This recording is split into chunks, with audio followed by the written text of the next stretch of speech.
Hi, you're listening to This Is Not Your Practice Life. I'm your host, Macy Renee, and we are going on a journey together, my friends. I'm a certified life and emotional intelligence coach. And if you really want to step into your highest self, there are a few non-negotiables you're going to have to learn, and I am just the person to help you do it. No matter your past, I'm here to help you create a more fulfilling future. So stick around with me. Not only will I teach you how to navigate your brain's daily mind drama, but I'll help you actually understand your mind, your emotions, why you do the things you do, and why others do the things they do. Most importantly, I'll help you build the self-awareness skills to create whatever results you want. It's never too late to change the trajectory of your life. After all, this is not your practice life.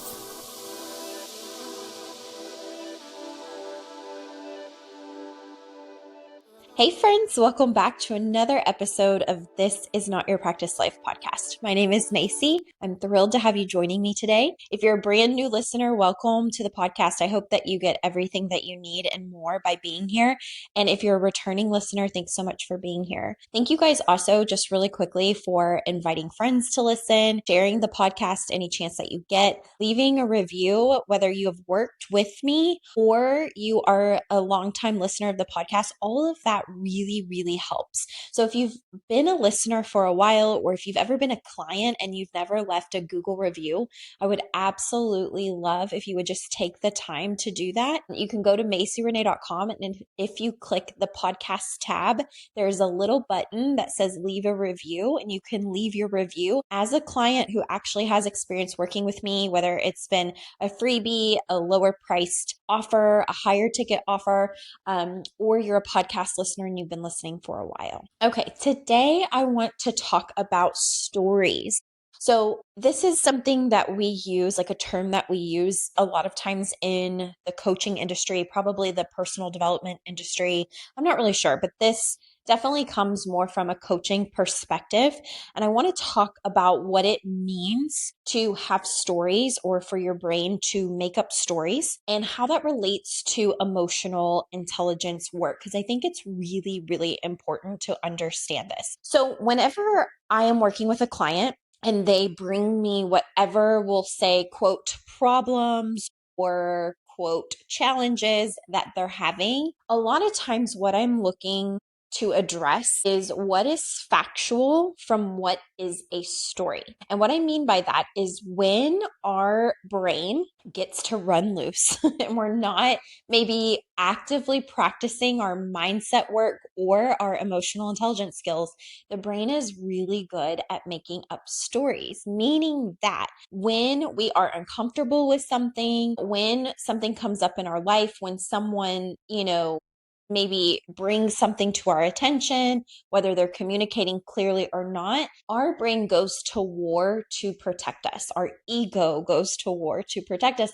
And so a lot of times we will fill in the gaps for things that we aren't particularly sure of, and we will create a story in our mind about that person or that thing. So it's really important to be mindful of the stories that we tell ourselves. So I'm going to give you some examples of like what this has looked like for me over the years. There might be a friend who comes to me and tells me about a situation that they're having with their significant other, their best friend, their parents, whatever it may be.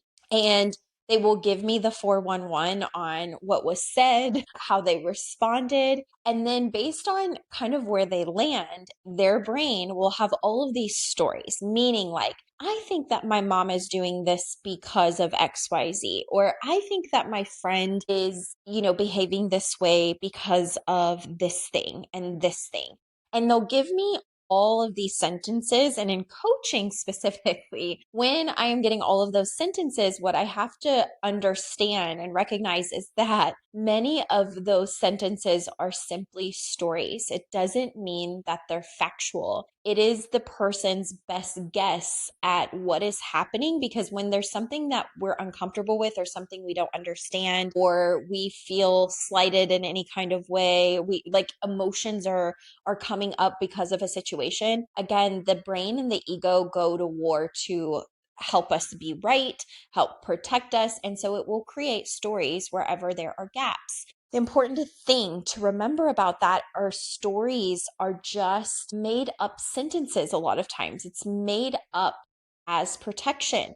And the problem with believing our stories, whether it's stories about another person or we have stories about ourselves, it is so important to address it because they're not real, but our stories are our thoughts, and thoughts create more emotions, and emotions drive our actions, or our inactions, and then we create results in our life. So our stories that we have playing subconsciously or consciously in our mind can be giving us a result. And when we think of like being in our absolute power, being in full autonomy of our life, something that we have to be able to recognize is our stories, or are our stories. We really have to be able to pay attention to these because they are impacting our life. So another example, let's say that I decide to do a program within my business and nobody buys the program. What is my brain going to do? It's going to come in and try and protect me. It's going to make up, you guessed it, stories, right? The stories could be the economy sucks, which yes, you could find proof that that's true, but still it is a story. Something else my brain could say is nobody really likes me. Nobody likes the programs. It's too hard. It's too easy. It's too high ticket. It's too low ticket. It's all of those sentences, especially if I don't have actual data, if I haven't asked, if I haven't done market research, all of those things are stories. Now, think about what would happen if I believe all of those stories, especially stories like people hate me or people don't like me. Like, where have you done this in your life where you get a result that you don't particularly love in your life, and then immediately your brain goes to war with itself? And it's like, it's because I'm not likable, I'm not lovable, I'm not enough, I'm this, I'm that. Those are stories. So this is what I mean by the brain creates stories because it thinks for whatever reason it's the safest thing to do. If we can come up with an explanation, even if that explanation is not true, even if that explanation is not right, we feel better about it. But here's the important thing that I want to tell you about emotional intelligence. You can have a very high emotional intelligence score, but this behavior of just acting from story, not fact, like literally watching stories be made in your brain and acting from that place, as opposed to addressing what the story is and then deciding to do the most emotionally mature thing, or to communicate like an adult, or to ask the hard questions, or to have the hard conversations. When we're not willing to do that, you can have a high EQ score, but not be embodying high EQ. So here is how this has shown up very recently. So I have a few different dynamics playing out in personal life. And it's really interesting because there are a lot of stories in particular individuals' minds about what they think is happening, what they predict is going to happen, things that they don't like, but they won't address it. And there's a lot of drama internally in their mind. And all of the drama in their mind is creating a visceral, physical response. But if you look at the facts of the situations that their brain is creating, it's creating a physical sick response, kind of like a wedge. It's all been created by stories that the brain is making up to keep them safe, or it thinks it's keeping them safe. What it's really doing is creating a lot of turmoil in a place where emotional intelligence is available to them. And if practice could solve everything literally in a snap. Okay, literally in a snap. It's so interesting watching it as a bystander and as someone who's been coaching for 8 years, because I'm like, it's just story. They're all stories in the brain.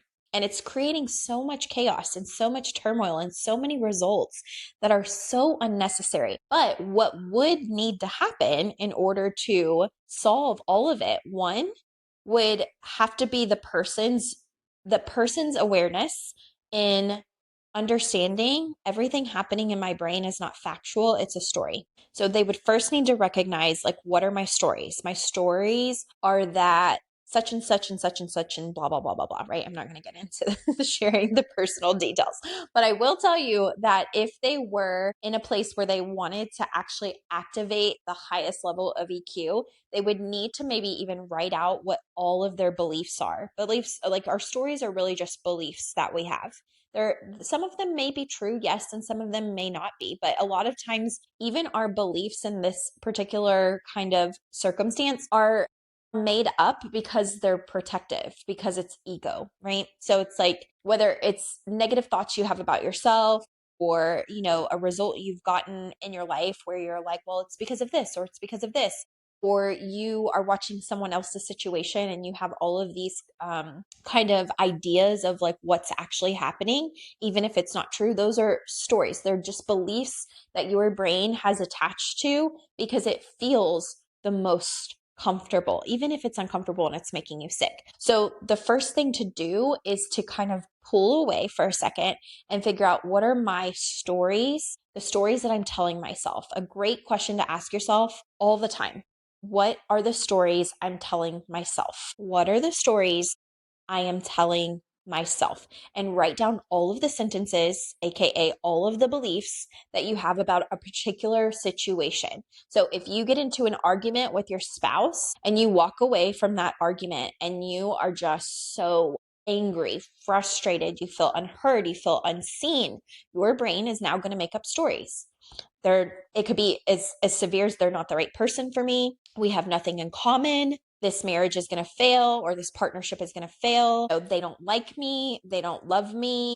They're incapable of showing up for me. They're never going to change. While all of those things can feel so true, you have to take a pause and step back and just see them as stories, because the stories that you tell yourself, again, are beliefs. If you believe that they are true, those are thoughts that are in your mind. Your thoughts create emotions in your body.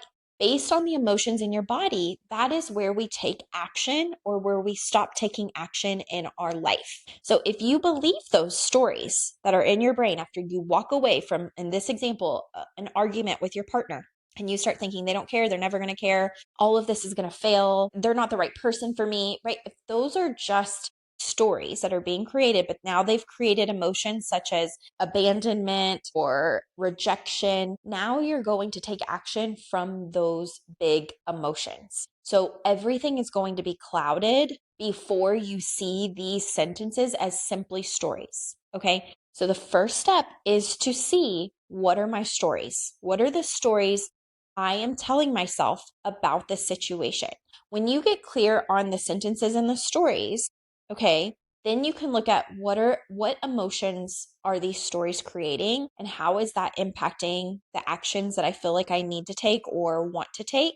A lot of times what happens when we're not practicing the highest level of EQ is as soon as we feel a quote negative emotion, because there really are no positive versus negative emotions. There's just emotions that are more comfortable versus uncomfortable. And when we feel very uncomfortable emotions, what we tend to do is like pull away and pull back from our work. So if you get in a tiff with someone, whether it's a friend or you get in an argument with your spouse or your family member, a lot of times what we do from emotional immaturity is we get so flustered and so frustrated that we're like, I'm shutting down. I'm not even going to address it. I'm not even going to have this conversation with them. They're not worth my time. It's not worth the energy. They don't get it anyways. It's going to be a waste of my breath. You know what I mean? And we kind of like go into this spiral where we pull away. It's interesting because we can think that that's a very mature thing to do.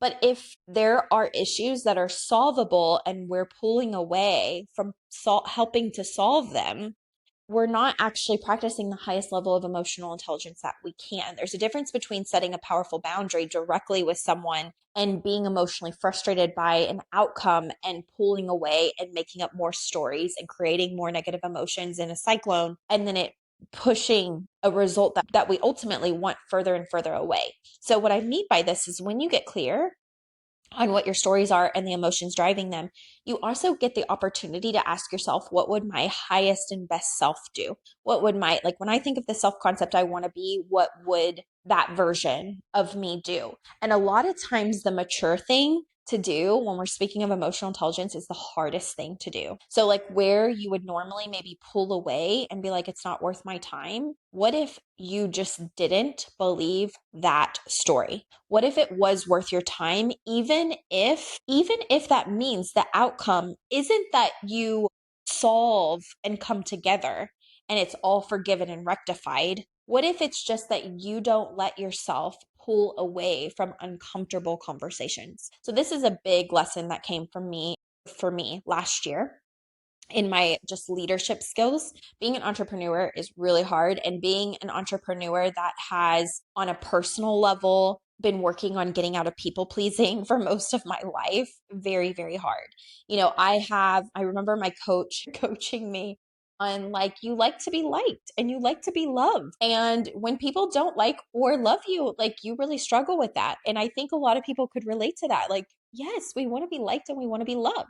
Last year really brought about tension in certain relationships of mine on the business side. And that was really hard. And my old self, like people pleasing Macy, wanted to have all of these stories, like make up all of these stories about like, well, it's because of this, or it's because of this, or maybe I, blah, blah, blah, right? And I had all of these stories. And I just thought, what if I saw these stories of stories and decided like who I want to be as a woman, as a leader, as a business, as a company? What if I just did that?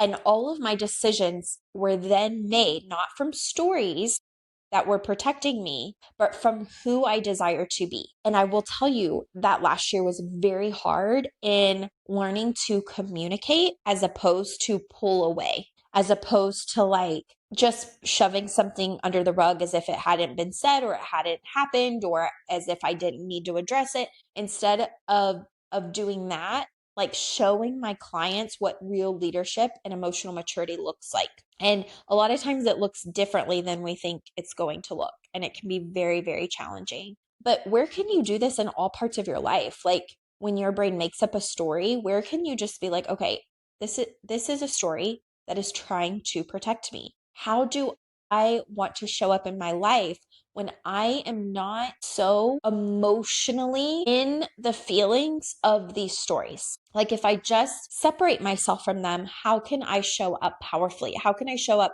very emotionally maturely? So going back to like the friend situation that where there's like wedges and there's stories being kind of created between certain parties. If in those moments they would just communicate, ask the questions that they want to ask, feel the feelings that they're entitled to feel, but instead of not addressing the hard conversations that may create more tension before it creates resolve, if they were willing to do that, they would be practicing the highest level of EQ. But it is oftentimes a wound for us to feel hurt or offended. And then we just kind of break away and we want to like shove it under the rug and we want to be angry and we want to be justified and we don't want to keep showing up in situations and maybe even relationships that don't feel good, but we leave so much on the table. And I always tell my clients, when you do that, there's still energetic cords and there's still energetic ties to that person, to that situation. There's unresolved hurts, there's unresolved situations. So as much as you want to pull away, if you really want to practice emotional intelligence, sometimes what it means is actually leaning in and saying the things, leaning in and setting the boundaries, leaning in and getting the real story, asking for the real story, right? Leaning in and being willing to let your body feel any emotion that comes up while you get to the root as opposed to listening to the story. That is so important. I cannot tell you. So it doesn't matter if you have on paper a high EQ, if you choose to shrink or to constantly listen to the stories in your mind as opposed to knowing your actual autonomy, your actual leadership skills, your like self-leadership skills, your actual power in life. Like if you shrink that down, you are not practicing your EQ at the highest level that you can be, even with a high score on paper. The vulnerability that is required to really embody emotional intelligence, the willingness to feel every uncomfortable emotion, the willingness to say the things that you think you'll just die if you say them. And I don't mean like mean things, right? But like the honest things, your honest feelings, your honest truth, what you really have coming up, what questions you really want to ask, and being prepared for the answers and the reciprocal outcome of what may happen. Like that's the hard stuff, but it's also the powerful stuff. And a lot of times when we actually get the real root cause or the real answer or what's really going on because we were willing to feel all the hard things, a lot of times what it actually confirms is like, wow, I really did have a lot of stories. It wasn't that at all. One more example I can think of that comes to mind. So years and years and years ago, okay, really early on in my business, I had a program that was called Inner Mastery. I did several rounds of this program, and it was like my first group offer years and years ago. And over the course of several rounds of doing it, I think I had maybe like 22 women that had done it. And most of them were somewhat local to me. So they either lived, in the same state, even if it was a different city, or they lived in surrounding states. And I decided one of my first events that I wanted to do was to invite all of these women to my personal home and just have like a whole inner mastery kind of reunion day. And I thought it's going to be so fun. I'm going to get to meet them for maybe the first time. They're going to get to meet me. They're going to get to meet each other. It's going to be the best time. And I set a date and I invited like 22 women to come over. And one by one, I think I've shared this on the podcast before, like so early on, but one by one, every single woman sent a text or canceled and told me that they couldn't come. So like they would be like, I'm so sorry. Thanks for inviting me. I can't make it. And the first one was like, ouch. The second one was like, ouch. The third one was like, oh my gosh, what's going on? The fourth, the fifth. Imagine 22 different women telling you no. Like literally not a single person could come on the dates. And the ones that could originally had things come up where they couldn't. And also, Kentucky at that time decided to have like this winter storm. So like logically, I knew like there's a dangerous winter storm. I wouldn't want anybody driving in this, but also the story I was telling myself was I'm unlikable, I'm unlovable. Everybody is, decided not to come. It's me. They don't actually like me. They don't actually like the coaching. They didn't actually like the program. That's what I mean by the stories we tell ourselves. Those stories created such pain in my life, like so much pain. I really was like, I don't even know why I'm a business owner, why I'm a coach, why I create programs, why I'm doing this, why I should keep going, why I've started a podcast. I don't know why I'm doing any of this. Stories, lots of painful stories, lots of painful emotions. And I was just like, I can't do this. I'm not doing this. Like, and then I was mad and I was angry and I was angry at everybody for like not showing up. But I was more upset that I was obviously this horrible human being that nobody wanted to be around. Like it was terrible. Okay. It was terrible, but they were just stories. And I had to, after I felt my feelings, by the way, I had to pull myself away from that experience and go, what are the stories I am telling myself? Well, I'm telling myself I'm not a good business person. I'm telling myself people don't like my coaching or my programs. I'm telling myself no one likes me. I'm telling myself that people are fake. They're smiling on Zoom and then they want nothing to do with me. All of these stories, even if they had sent texts like my kid is sick, I can't make it, there's a snowstorm, I don't feel comfortable driving 2 hours, like even though I had that stuff. And that's what I mean. Our brain is so protective of I don't want to feel rejection. I don't want to feel these hard things. I'm going to give all of these stories as to what it could be because I need something logical so I don't feel this pain. We still feel the pain. Okay. So once I was finally able to separate from the stories that I was telling myself and realize like, okay, if I look at this very neutral and I just show up with the most emotional maturity, what would that look like? Well, it would still be loving and respecting and having no ill feelings towards my clients because that is their prerogative. From an emotional mature place, I want to show up and I'm going to try again. And I'm going to trust that people will come in a couple of weeks with a different date whenever maybe we're not having crappy weather. And I'm going to tell myself different stories, right? I'm going to figure out the facts. I'm going to go back and I'm going to look at all the text messages of like even why they were unable to come. I'm going to figure it out and I'm going to put myself out there again. And when I put myself out there again, I can't remember if it was like 8 or 9 women that were able to actually make it. They drove from different states, they drove from different cities. It was a great evening. We had a lot of fun. And, it's just so silly. That's like an example of the stories. And I could have held those stories, had a lot of resentment. I could have literally allowed myself to just never create a program again, not ever do anything in person again. And I would have robbed myself. And all of these years later, thinking of like all the retreats I've done 6 at this point, like official retreats. I would have robbed myself from all of that. I would have robbed my clients of group programs. I would have robbed them of connections. I would have robbed myself of what was possible to create in my business, all because of stories and emotions I wasn't willing to feel or address. And instead, just what are these stories? How are they serving me? Like, are they helping me get where I'm trying to go? Are they helping me become the person that I want to be? A lot of times they're just not. They're in self-protection. They are in ego. And we don't want to operate from that place. It's like the hurt little girl place. So it's like, how do you operate in life if you're not operating from the hurt little girl or the hurt little boy? That's not getting the outcome that you want. When you think of like your best and highest self, how do you address certain situations? And a lot of times you're going to address it from what is factual, what information you need to know, how you want to show up maturely, not from story. So I hope this episode helps you. But if you have any questions, let me know. Reach out. You're welcome anytime. DM me, say hi. If you've never said hi, if you've never introduced yourself, I love connecting with people, especially people who've maybe been listening for a long time and they've never introduced themselves.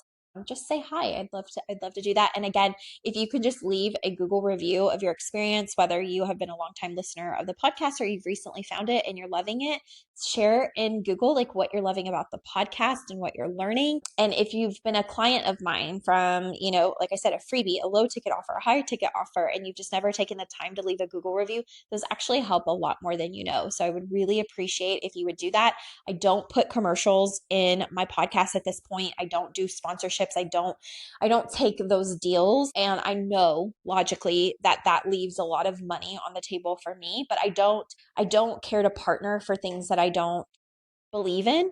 And I haven't found any partnerships that make me want to interrupt my podcast to put that in just to make a dime. But what does help me is when you do put in Google reviews, because it helps me be more findable. So if you're listening on something where you can rate it, and put your little 5 stars or whatever, if you're listening on a platform where you can comment, if you're just in a position where you can take like 2 minutes and go leave me a Google review, I would really, really appreciate it. There's 2 ways to do it. Go to MacyRenee.com and click the podcast tab, and there will be a little button for a Google review, or you can search me on Google, Macy Renee Coaching, and you can leave a Google review there. And I would just appreciate it so much. So thanks for listening to the podcast, and I'll see you next week.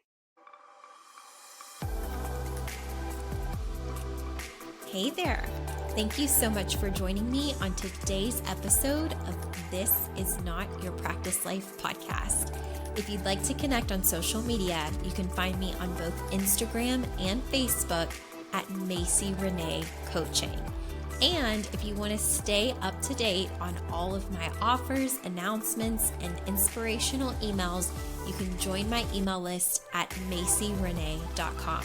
In addition, if there's a way that I can further support you in your coaching journey, you can schedule a free 60-minute consult at macyrenee.com anytime you want so we can discuss the best options for you. I look forward to seeing you next week, and I hope you have an amazing day. Bye.